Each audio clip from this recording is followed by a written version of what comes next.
তুমি ভালো থাকলে তুমি ভালো থাকলে আমার ব্যথাগুলোও আশ্রয় খুঁজে পায়। তোমার হাসির আলোয় আমার অন্ধকারও সান্ত্বনা পায়।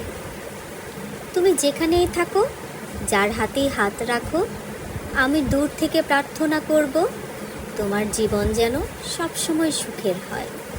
তোমার জীবনে যদি আমার স্থান না থাকে, তবুও আমি তোমার গল্পের নীরব পাঠক।